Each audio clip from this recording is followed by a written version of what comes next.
So we are all local all morning in Port Orchard today and all week long. And if you visit or if you live there, you might find out that people who live in the south end of Kitsap County share a kindness that can feel rare these days. Travis is in Port Orchard with the story of how kindness spreads there. Hi, Travis.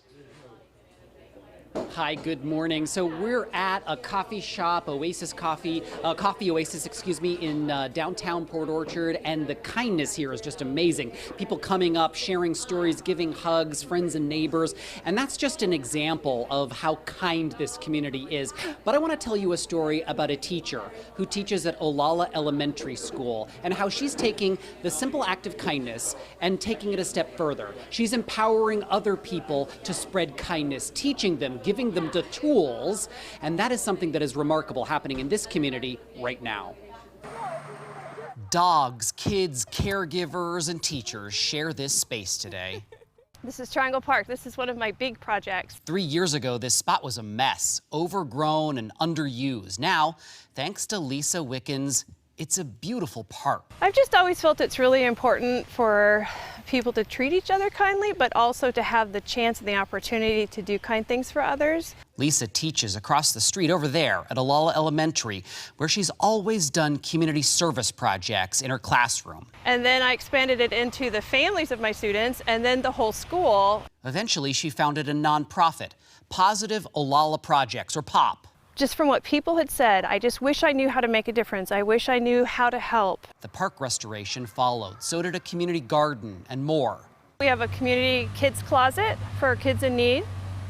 We have parenting classes that are brought in. I think she's a pretty cool teacher. That's Gloria. She was inspired by Lisa to collect art supplies for Mary Bridge Children's Hospital. I just wanted to help her, so I started doing a fundraiser, and she helped. Classmates took notice, and they asked to start a kids nonprofit. There's 4 little founding members, and they were inspired by Gloria's project and came to me and said, we want to do something really cool too. And I'm like, let's do it.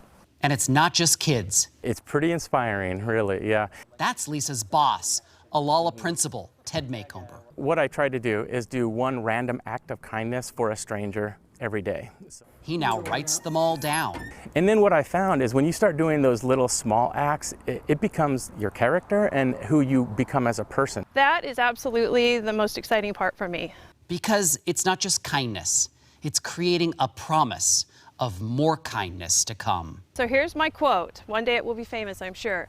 I can't change the whole world, but I can change my little corner of the world.